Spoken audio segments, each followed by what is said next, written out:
नाशिकचे बाबा घोलप.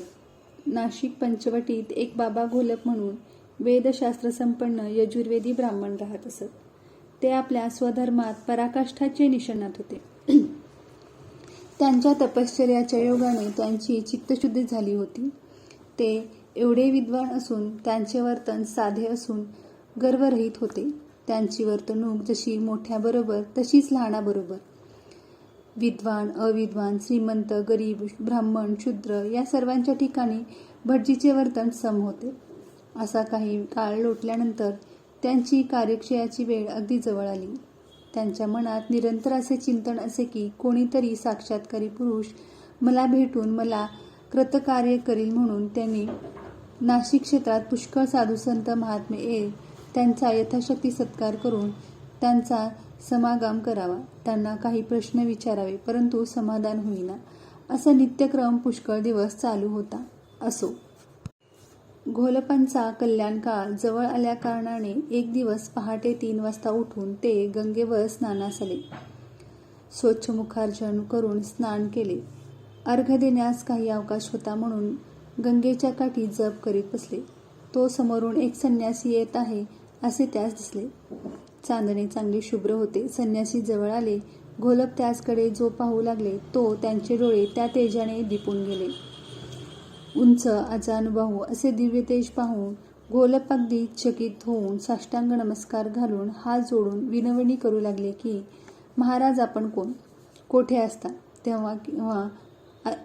येथे केव्हा आलात, असे प्रश्न केले. तेव्हा महाराज म्हणाले, आम्ही अक्कलकोटाच असतो. तुझ्या कर्माचे फळ देण्याकरिता आत्ताच आलो. असे ऐकून घोलप यास अष्टभा दाटून आले. त्यांनी मनात आणले की हे मनुष्य खास नव्हते तर साक्षात ईश्वर आहेत, कारण हे तेज मनुष्याच्या ठिकाणी नाही. अक्कलकोटाची कीर्ती त्यांनी ऐकलीच होती आणि ती मूर्ती पुढे उभी आहे. त्यांचे देहभान अगदी नाहीसे झाले. थोड्या वेळाने देहावर येऊन त्यांनी हात जोडले आणि ते म्हणाले, माझ्या कृतकर्माचे फळ मला देण्याकरिता जर आपण येथे आला असाल तर माझे अनंत जन्मीचे पुण्य आज उदयास आले असे मी म्हणतो. तर आता अनाथांची अपेक्षा न करता माझ्या कर्माचे फळ मला द्यावे. त्यांच्या ज्या काही शंका होत्या त्या एका क्षणात निरसन करून त्यांना तेथेच अनुग्रह केला. बाबा घोलप प्रार्थना करू लागले, हे चरण आमच्या आश्रमाला लावून आश्रम पवित्र करावा आणि श्री सद्गुरुरायांची घरी नेऊन यथाशक्ती पूजा करावी, समागम करावा असे मनात आणून घरी येण्याविषयी विनंती करता तो अकस्मात पाहता पाहता ती दिव्य मूर्ती अदृश्य झाली. मागे पुढे पाहता तो कोणी नाही. ते अगदी स्तब्ध झाले व म्हणू लागले की काय हा चमत्कार, कधीच न होणारा, काय माझे भाग्य हे. आज मी काय राजा आहे की देव आहे की कोण आहे हे मला काहीच कळत नाही. धन्य महाराज. असा श्री स्वामी नामाचा जय जयकार करीत संध्या वगैरे गंगेवर करून घरी आले. त्या दिवशी ते कोणाजवळ फारसे बोलले नाहीत. त्यांना सारखाच ध्यास लागला की अक्कलकोटास जाऊन यावे. मग 1-2 दिवसांनी अक्कलकोटास जाण्यास निघाले. अक्कलकोटी पोहोचल्यावर श्रीचा शोध केला. तो श्रीमंत समर्थ खासबागेत आहेत असे समजले. लगेच ते खासबागेत गेले. तो श्रीची स्वारी वडाच्या झाडाखाली पलंगावर विराजमान झालेली त्यांनी पाहिली. गंगेवर दर्शन भाषण झालेली दिव्य मूर्ती ती हीच अशी ओळख पडताच त्यांनी काय अवस्था झाली असेल ती सांगणारा किंवा लिहिणारा काय लिही. यालाच अनिर्वाच्य असे वेदांती म्हणतात. ती स्थिती बाबास या काली प्राप्त झाली. त्यांना असे वाटले की मी पृथ्वीवर आहे की आकाशात आहे की समुद्रात आहे की वैकुंठास आहे. असा त्यांना काही वेळ भ्रम झाला म्हणा किंवा समाधी लागली म्हणा. काही वेळ तटस्थ राहून त्यांनी साष्टांग दंडवत घातले. तेव्हा महाराज म्हणाले, नाशिकाहून केव्हा आला. अशी खूण पडताच त्यांच्या मनाचे उन्मत्त होऊन गेले. प्रश्नाला उत्तर काय द्यावे हे त्यांना समजलेच नाही. असो, अशी स्थिती त्यांची काही वेळ झाल्यावर ते शांतपणे खाली बसले. पुढे काही दिवस सद्गुरूंचा समागम करून परत नाशिकास आले. श्री स्वामीच्या पादुका घेऊन सद्गुरूंची उपासना चालवली. काही दिवसांनी पुढे त्यांनी चतुर्थाश्रम घेतला. या बाबा घोलपाचा मठ अद्याप पंचवटीतच आहे. हल्ली ते समाधिस्थ आहेत. पंडितास डोळे दिले. पंडित या नावाचा एक ब्राह्मण जगन्नाथाच्या यात्रेस आला होता. समर्थांनी अलवाणीबुवासह चौघावर कृपा करून रोगापासून मुक्त केले, अशी कीर्ती ऐकून तो श्री स्वामी समर्थाजवळ येऊन साष्टांग नमस्कार घालून श्रींना म्हणाला, महाराज, आपली कीर्ती ऐकून येथे आलो. आपण पूर्ण दत्तावतार आहात. आपली शक्ती हे ब्रह्मांड मोडून परत रचण्याची आहे. करिता महाराज, माझी इच्छा आपणास डोळ्यांनी पाहावे अशी आहे. समर्थांनी हा माझा मनोरथ पूर्ण न केल्यास आपणासमोर आपल्या चरणावर देहत्याग करीन, असे म्हणून त्याने प्रेमाश्रूंनीच महाराजांच्या पायावर स्नान घातले. श्रीस त्याची दया येऊन त्याने आपल्या गळ्यातील फुलांचा हार त्याच्या अंगावर टाकला. तो पंडिताने प्रसाद म्हणून डोळ्यास लावला. तो काय चमत्कार झाला पहा. हारांचा डोळ्यास्पर्श होताच एकदम त्याला दिव्यदृष्टी प्राप्त झाली. इतक्यात समर्थ कटीवर हात ठेवून पंडितापुढे उभे राहिले. पंडित श्रीचे चरण घट्ट धरून म्हणाला की, मी जन्मांध असून मला आपल्या कृपेने दिव्यदृष्टी मिळाली. तरी श्रीनी कृपा करून आपल्या चरणाची अखंड सेवा माझकडून घ्यावी, अशी महाराजांची प्रार्थना करून आज्ञा घेऊन तो आपल्या गावी गेला. वृद्ध तेल्याच्या स्त्रीचा शोध. एक वृद्ध तेली आपल्या स्त्रीसह जगन्नाथाच्या यात्रेस आला होता. जगन्नाथ हे क्षेत्र फार मोठे आहे. त्यामुळे यात्रेच्या गर्दीत त्याची स्त्री चुकून कोणीकडे गेली तिचा पत्ता लागेना. 8 दिवसापर्यंत शोधून शोधून थकला. शेवटी निराश होऊन दुःख करीत श्रीजवळ येऊन प्रार्थना करू लागला की, महाराज, आज 8 दिवस झाले. माझी बायको यात्रेच्या गर्दीत कोणीकडे चुकून गेली, तिचा पत्ता नाही. शोधून शोधून थकलो. तरी समर्थांनी कृपा करून तिचा पत्ता सांगावा. माझा गरिबाचा संसार बायकोशिवाय बुडाल्यासारखा आहे. महाराज, दिनावर दया करा.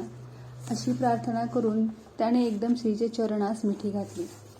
महाराजास त्याची दया येऊन म्हणाले, अरे थेरड्या, तुझे वय 80 वर्षाचे झाले. अरे मृत्यू समय जवळ आला. अंग कापू लागले. सर्व इंद्रिये शिथिल झाली. तरी वृद्धा, आता मनोजय केव्हा होणार? संसार बुडाला असे म्हणावयास तुला लाज नाही वाटत काय? तू कोण? आलास कुठून? जाणार कुठे? याचा काही विचार केलास काय? अरे, विषयभ्रांतीने भुलू नकोस. तू पूर्वीचा आमचा भक्त आहेस. ओळख विसरलास वाटते. असे म्हणून सेवेकऱ्यास सांगितले की, अरे, याच्या कपाळास भस्म आणून लावा. सेवेकऱ्याने भस्म आणून लावताच त्यास मागील जन्माची स्मृती झाली व त्याने एकदम जाऊन श्रीचे चरण घट्ट धरले आणि म्हणू लागला की, महाराज, आता या संसारापासून सोडून आपल्या चरणाची सेवा द्या. अशी प्रार्थना करीत आहे. इतक्यात त्याची बायको त्यास शोधित शोधित तेथे आली. पतीस पाहता क्षणीच तिलाही आनंद झाला व तिने श्रीच्या चरणी मस्तक ठेवले. नंतर श्रीचा आशीर्वाद व आज्ञा घेऊन उभयता आपल्या गावी निघून गेली व शेवटपर्यंत श्री स्वामी समर्थाची सेवा करीत राहिली. चीन देशातील स्त्री पुरुष. महाराज अक्कलकोटी प्रसिद्ध होण्यापूर्वी काही दिवस हिमालय पर्वतावर होते. एके दिवशी त्या पर्वतावर चीन देशातील एक स्त्री व एक पुरुष अशी दोघे जणे औषधे शोधण्याकरिता आली. दोघेही आनंदाने इकडे तिकडे फिरत आहेत. इतक्यात गुहेत बसलेले महाराज त्यांच्या दृष्टीस पडले. महाराजास पाहून ती एकमेकात बोलू लागली की, हा भगवा वेश धारण करणारा कोणी सैतान आहे की राक्षस आहे की वृत्ती पिशाचमय दिसणारा जादूगार आहे? अशी पुष्कळ थट्टा करून उभयता पोट धरून हसू लागली. विनोद करू लागली. तो काय चमत्कार झाला तो पहा. स्त्रीची आकृती नाहीशी होऊन पुरुषाकृती दिसू लागली. मग दोघेही घाबरून जाऊन म्हणू लागली की, हा कोप या संन्याशाचा आहे. असे म्हणून उभयतांनी हंबरडा फोडीत पश्चातापूर्वक येऊन श्रीचे चरणी मिठी घातली. मग प्रार्थना करू लागली की, महाराज, आम्ही मूर्खपणे आपली सामर्थ्य न ओळखून काममदाने पुष्कळ निंदा केली. निंदेचे प्रायश्चित्त मिळाले तरी मायबापा, आता कृपा करून स्त्रीचा देह पूर्वत करावा. असे म्हणून श्रीच्या चरणावर गडाबडा लोळू लागली. महाराज पोट धरून हसू लागले. त्यांना त्यांच्या कर्माचा पश्चाताप झालेला पाहून श्री दयाघन कळवळले व त्या स्त्रीकडे कृपादृष्टीने पाहिले. श्रीच्या अमृतदृष्टीने तिचे शरीर पूर्वत झाले. नंतर ती उभयता श्रीची पुष्कळ प्रकारे स्तुती करून म्हणू लागली की, आता महाराजांनी आम्हाला अनाथांचा उद्धार करावा. असे म्हणून दोघेही रडू लागली. श्री दयागणाने कळवळून त्यास वर उठवले आणि सांगितले की, जा आता आमचे चिंतन आणि सेवा करा, म्हणजे तुमचा उद्धार होईल. नंतर ती उभयता श्री साष्टांग नमस्कार घालून आपल्या देशी निघून गेली. पुढे काही दिवसांनी त्या श्री समर्थ कृपेने पुत्र झाले. तेही श्रीचे भक्त होऊन ही पर सुखास पावले. अशी स्त्रीची लीला विचित्र असे. 4 व्याध व हरणीचे जोडपे. एके दिवशी स्त्रीची स्वारी हिमगिरीवर वृक्षछायेस बसली असता त्या ठिकाणी 4 व्याध पारद करीत करीत येत होते. त्यास पाहून एक हरिणीचे पोर घाबरून जाऊन धापा टाकीत समर्थ ज्या ठिकाणी बसले होते तेथे येऊन आड लपू लागले. दीन दुर्बळ अशांचे रक्षण करणे त्यासच समर्थ असे म्हणतात. असो, इकडे ते व्याध पाडसास पळताना पाहून त्याचा पाठलाग करीत बंदुकीच्या गोळ्या सोडू लागले. समर्थाने त्या बालकास मांडीवर घेतले असे पाहून ते समर्थावर गोळ्या सोडू लागले. समर्थ हसत खेळत त्या पाडसाबरोबर बसले होते. असे पाहून ते व्याध आपापसात बोलू लागले की, हा बुवा कोण बसला आहे? आम्ही एवढ्या गोळ्या सोडल्या तरी हा न भीता हसत आहे. इतक्यात महाराजांनी त्या व्याधाकडे पाहून 2 खडे फेकले.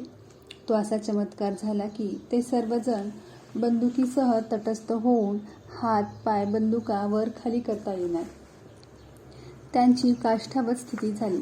काही वेळाने श्रीस त्याची दया येऊन त्यांनी कृपादृष्टीने पाहिले तोच त्याची तटस्थता जाऊन ते शुद्धीवर आले व पश्चातापपूर्वक धावत येऊन समर्थचरणी लोळू लागले व प्रार्थना करू लागले की, महाराज,